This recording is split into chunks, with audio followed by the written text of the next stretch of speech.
আমি যেখানে বাস করি মুর্শিদাবাদ, আর মুর্শিদাবাদ মানে আপনারা বুঝে নেন মনে হয় জঙ্গিপুর ফারাক্কা হবে। জি না, ফারাক্কা থেকেও 160 কিলোমিটার আরও পেছনে। মানে আমার বাড়ি একদম নদিয়া ঘেঁষাঘেঁষি, মানে আমার বাড়ি থেকে 2 কিলোমিটার পর নদিয়া। তা আমার বাড়ির টোটাল 9 কিলোমিটার পর একটা জায়গা আছে, নাম হচ্ছে হুগলবাড়িয়া। নাম কি?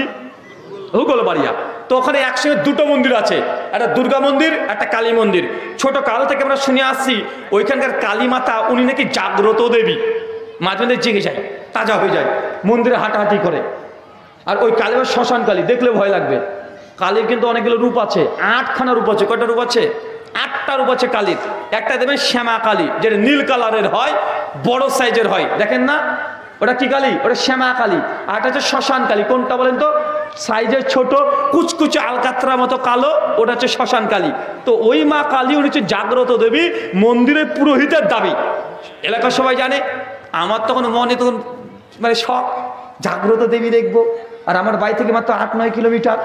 আমি একদিন গিয়েছি, দেবী মন্দিরে আশেপাশে শুধু ঘুরে বেড়ায়, কই জাগ্রত দেবী জাগে না কেন, দেখতে পাই না কেন? তো ওইখানকার পণ্ডিত যিনি আছেন উনি দাবিও করেন, প্রচার করেন যে মা কালীর সঙ্গে উনি কথাও বলেন, মাঝে মাঝে কথাও বলেন, দেখতে পান, সব কিছু করেন। তো আমি একবার তাকে বলেছিলাম যে ভাইজান, ওখানকার কিছু মানুষের সঙ্গে কথা বললাম, তার সঙ্গে কথা বলা যাবে কিনা? বলে না, পণ্ডিতের সঙ্গে কথা বলা যাবে না, অনেক সিকিউরিটির ব্যাপার, আর মুখে আমার দাঁড়িয়ে আছে, কথা বলতেও দেবে না, অনেক ঘটনা।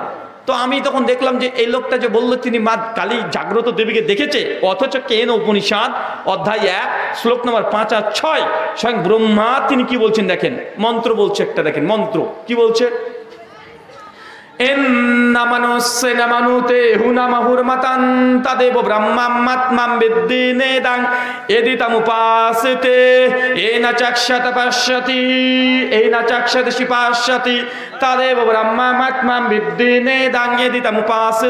শোনো, যে ব্যক্তি বলে মহান সত্তা ঈশ্বরকে আমি চোখ দিয়ে দর্শন করেছি, সে প্রকৃতপক্ষে ঈশ্বর না।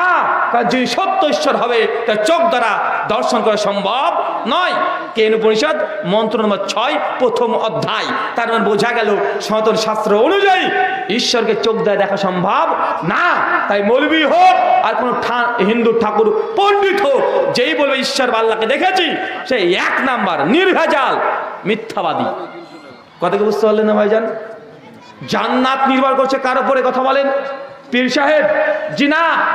বুজুর্গনের দিন দিয়ে? না। এগুলো হচ্ছে আল্লাহ নবীর রিসার্চের সঙ্গে চ্যালেঞ্জ করছে। এরা আল্লাহ নবীর সঙ্গে কি করছে? কথা বলেন। চ্যালেঞ্জ করছে। জান্নাত যদি যেতে চান, একটাই নবী ঈসারও জান্নাত নির্ভর করছে আমাদের নবীর আনুগত্য অনুসরণ। তাই মুসলিম সমাজ নবী মুহাম্মদ সাল্লাল্লাহু আলাইহি ওয়াসাল্লামের আনুগত্য অনুসরণ ছাড়া কেউ জান্নাত যেতে পারবে না।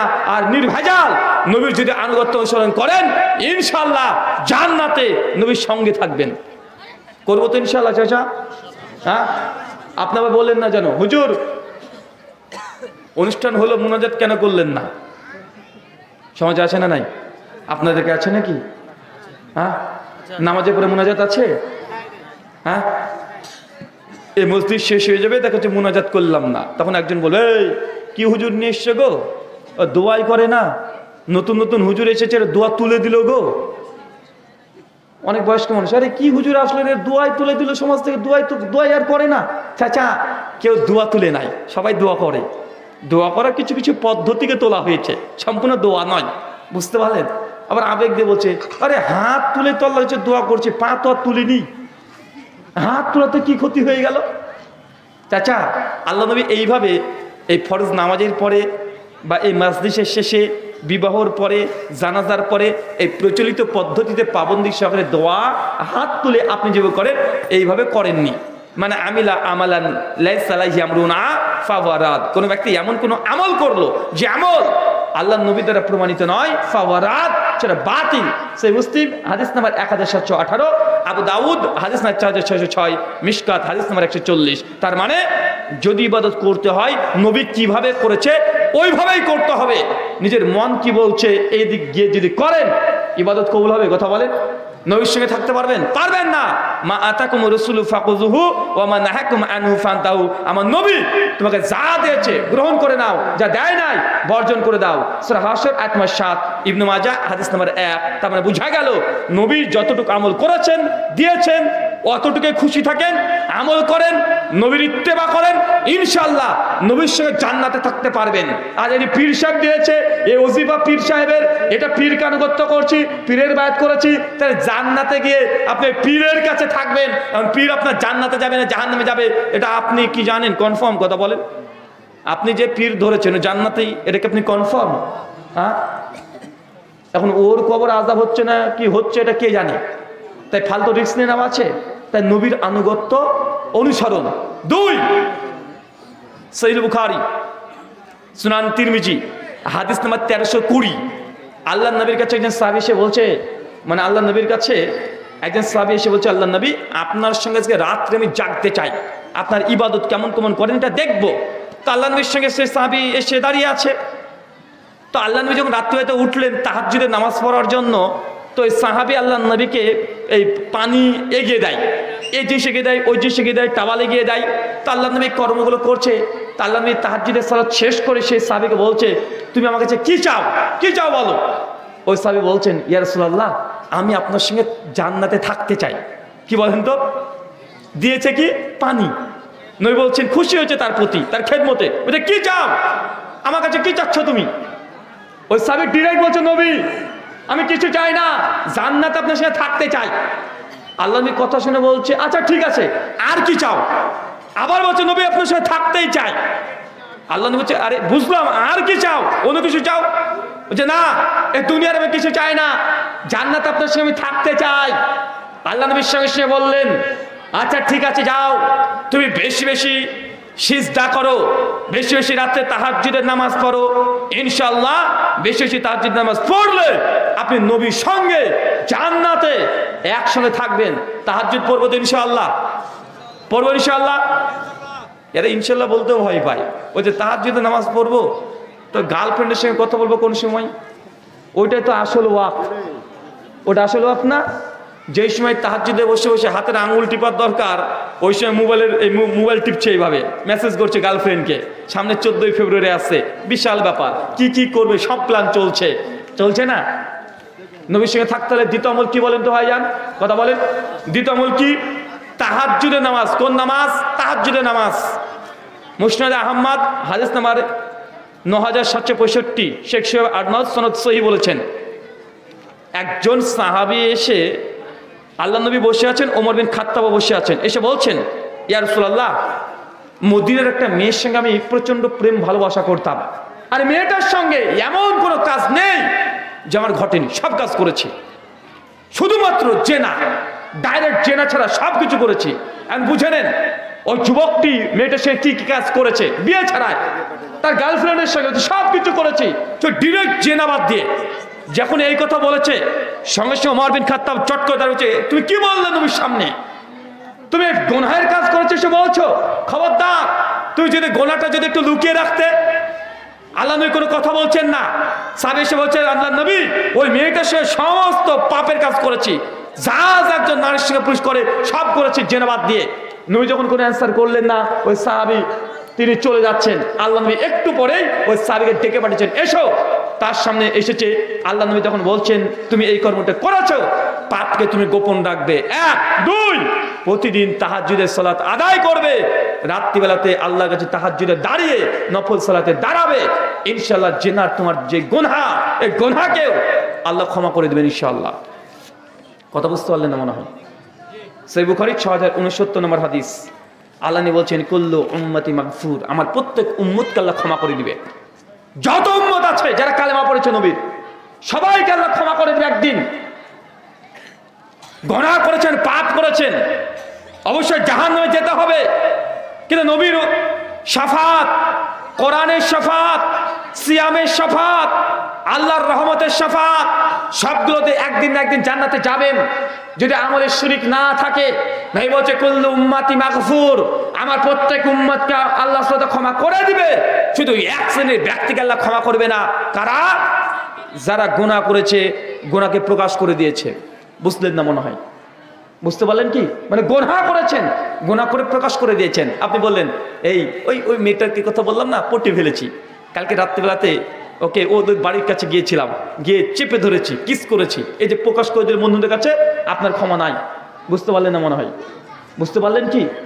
আপনি আপনার গার্লফ্রেন্ডের সঙ্গে ভিডিও কলে কথা বলেছেন, ওটাকে ভিডিও কলটাকে রেকর্ড করেছেন, আর একজন বন্ধুকে দেখাচ্ছিস, দেখে বলছেন তোকে বললাম না পড়তে পেরেছে, এটা প্রমাণ দেখ, প্রমাণ দেখাচ্ছেন।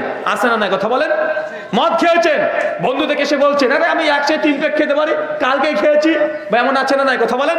মেয়েরাও যারা গোনাহ করে, গোনাহ করে প্রকাশ করে দেয়, তাদের এই গোনাহকে আল্লাহ সুবহানাহু ওয়া তাআলা ক্ষমা করবেন না।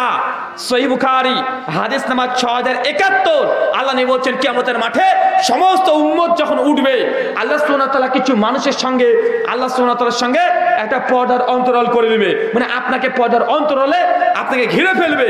আল্লাহ সুবহানাহু ওয়া তাআলা তখন কিছু কাগজ আপনার সামনে বের করবে, বের করে প্রত্যেক মানুষকে কিছু কিছু কাগজ দিয়ে দিবে। দেওয়ার পরে আল্লাহ বলবেন পড়ো, এই কাগজটা পড়ো। তখন আপনি দেখবেন আর কাগজটা পড়বেন, দেন লম্বা একটা লিস্ট দেখবেন পাপের কথা লেখা আছে। কি লেখা আছে বলেন? পাপের কথা লেখা আছে। তখন আল্লাহ সুবহানাহু ওয়া তাআলা বলবে এই পাপগুলো চিনতে পারছো? আপনি তখন উত্তর দিয়ে বলেন জি আল্লাহ আমি পাপগুলোকে চিনতে পাচ্ছি। আল্লাহ বলছেন এটা কি তোমারই পাপ? যে এটা আমারই পাপ। আল্লাহ তখন বলবেন যে এই পাপগুলো তুমি দুনিয়াতে করেছিলে, কিন্তু গোপন রেখেছিলে, কাউকে বলনি, তার জন্য আমি আল্লাহ তোমার এই পাপগুলোকে মানুষের সামনে দুনিয়াতে প্রকাশ করিনি। তুমি গোপন রেখেছ, তোমার পাপকে আমি গোপন রেখেছিলাম, তোমাকে অপমান করিনি দুনিয়াতে। এরপর আল্লাহ বলবেন ওই চিরকুট নিয়ে যে যেহেতু তুমি এই গুনাহগুলো করেছিলে দুনিয়াতে কাউকে জানাও নাই, আমিও দুনিয়াতে জানাই নাই, আজকে তোমাকে অপমান অপদস্থ করবো না, যাও এই গোপন গুনাহ যেগুলো করেছো এগুলো কোনো হিসাব হবে না, আল্লাহ ছিঁড়ে ফেলে দিবেন। কথা বুঝতে পারলেন? মানে বুঝতে পারেননি মনে হয়। পাপ যদি করে ফেলেন কি করা যাবে না? প্রকাশ করা যাবে না। মায়েরা এটা আপনারা ফেসে দেবেন সবচেয়ে বেশি মেয়েরা। কাউকে একটু 19-20 করতে দেখলে গিয়ে বলবে বুবু ওর মেয়ে পালিয়ে গেছে, আমি দেখলাম ধরা পড়েছে, বা বলে কি বলে না কথা বলেন। আর পাড়া কিছু চাচিরা আছে, ওরা থাকলে এলাকাতে সিসি ক্যামেরা লাগবে না। সিসি ক্যামেরা লাগবে? ও সিসি ক্যামেরা লাগে না, মানে পাট করে বেড়াকে ফাঁক করে হলেও দেখবে ও কে আসলো রে, কে গেল রে, মানে একটু 19-20 শুনলে মানে গোটা এলাকাতে রটিয়ে দেয়। আছে না নাই কথা বলেন? জেনে রাখেন আপনি যদি দুনিয়াতে কোনো মানুষের পাপ করেছে আপনি প্রকাশ করে দেন, প্রকাশ করে এনজয় করছেন, আনন্দ পাচ্ছেন, দুনিয়াতে আপনার পাপও প্রকাশ হবে। কথা বুঝতে পারছেন? আর যদি আপনি গোপনে রেখে দেন, দেখছেন অমুকের মেয়েটা অন্য কোনো ছেলের সঙ্গে প্রেমের সঙ্গে সম্পর্কে যুক্ত আছে, হারাম সম্পর্কে রিলেশনে যুক্ত আছে, আপনি ডিরেক্ট গিয়ে তাকে বলেন বা তার মাকে গিয়ে বলেন যে বোন দেখো তোমার মেয়েকে দেখলাম বা তোমার ছেলেকে দেখলাম বাজে কাজ করছে, বাজে ছেলের সঙ্গে ঘোরাঘুরি করছে, বাজে জিনিস করছে, এটা ইসলাহের জন্য বাপ মাকে বলতে পারেন, তাহলে সে সংশোধন করে নেবে। কিন্তু আপনি দেখে ওটা এলাকার লোককে বলছেন, আপনি নিজে আনন্দ পাচ্ছেন, এমন মানুষ আছে না নাই কথা বলেন? যদি করেন দুনিয়াতে আপনারা কোনো না কোনো পাপ আল্লাহ প্রকাশ করে দিবে। তার মানে আমরা কটা বুঝতে পারলাম? জান্নাতে নবীর সঙ্গে থাকার আমল কয়টা বললাম? কথা বলেন কয়টা? 3টা। 4 নাম্বার জামে তিরমিজি, যদিও শেখ আলবানী সনদকে দুর্বল বলেছেন, তবে জুবার আলী জাহির রাহিমাহুল্লাহ সনদ হাসান বলেছেন। 484 নম্বর হাদিস, আল্লাহ নবী বলছেন যে ব্যক্তি বেশি বেশি নবীর প্রতি দুরূদ পড়বে কিয়ামতের মাঠে বিচারের দিনে সে জান্নাতে আমার সঙ্গে থাকবে। কি পড়তে হবে? কি পড়তে হবে?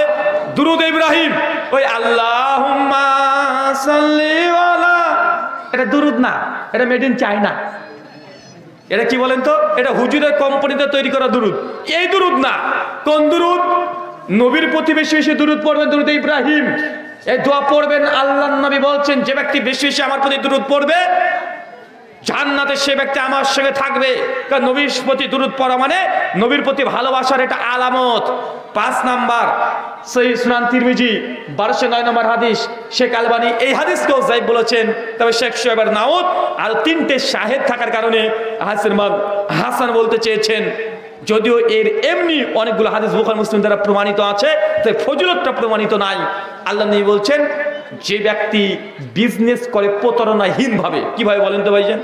ব্যবসা করছেন কোনো প্রতারণা নাই, ক্রেতা বিক্রেতার মধ্যে কোনো কি নাই, কি নাই, প্রতারণা নেই।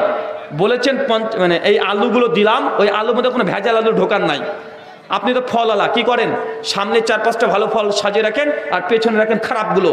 ওই যখন আপনার কাছে চাইলে 1 কেজি আপনি দিলেন 900, ভালো বলে খারাপ মাল দিয়ে দিচ্ছেন, আছে না নাই? দাড়ি বাটকারিতে কম দিচ্ছেন, অনেক সমস্যা আছে না, আছে না নাই? যদি আপনি প্রতারণাহীনভাবে ব্যবসা করতে পারেন, নবী বলছেন এই ব্যবসায়িক কিয়ামতের মাঠে বিচারের দিনে আমার সঙ্গে থাকবে। কয়টা আমল বললাম? কয়টা? পাঁচটা, একজন চট করে দাঁড়িয়ে কেউ বলতে পারবেন কি কি আমল বলেছি, যে পাঁচটা আমল করলে মানুষ জান্নাতে নবীর সঙ্গে থাকবে? দ্রুত একজন দাঁড়ান, বলেন। জি ভাই, কেউ পারবেন না? এই যে বাঙালিরা সব শুনবে কিন্তু বলা অভ্যস্ত নাই। শোনেন, গোটা আলোচনা ভুলে গেলে 5টা পয়েন্ট ভুলবেন না, কারণ এটা আলোচনার হচ্ছে মূল বিষয়। এই 5টা নিয়ে গেলে বুঝতে পারবেন যে না, এই 5টা আমল করলে নবীর সঙ্গে থাকা যায়। 1, নবীর আনুগত্য অনুসরণ। কি বললাম? কথা বলেন। নবীর আনুগত্য অনুসরণ। 2, তাহাজ্জুদের নামাজ মিস করা যাবে না। যত বেশি তাহাজ্জুদের সালাত আদায় করবেন, নবীর তত নিকটবর্তী থাকবেন, প্রতিবেশী হিসেবে থাকবেন। নবীর ঘর যদি জান্নাতে এটা হয়, তার পাশের ঘর আপনার হয়ে যাবে। কথা বুঝতে পারলেন? 3 নাম্বার, যদি হালাল ব্যবসা, কি বলেন তো ভাইজান? হালাল ব্যবসা, পতনহীন ব্যবসা। 4 নাম্বার, বেশি বেশি দুরূদ পাঠ করা। এইগুলো হচ্ছে মূলত নবীর সঙ্গে থাকার আমল। আরো বিস্তীর্ণ জানার জন্য ইউটিউবে বিষয়ে টোটাল 12খানা আমলের কথা পরপর বলা হয়েছে। ভিডিওটা গোটা সম্পূর্ণটা দেখতে পারেন। আল্লাহ সুবহানাহু ওয়া তাআলা আপনাদেরকে এবং আমাদেরকে এই 5টা আমলের মধ্যে যে কোনো একটা আমল করে নবীর সঙ্গে জান্নাতে সহবাত পাওয়া, তার পরিবার পড়শি হিসাবে থাকার আমাদেরকে তুমি তৌফিক দান করে। সকলে পড়ি আমিন, আমিন।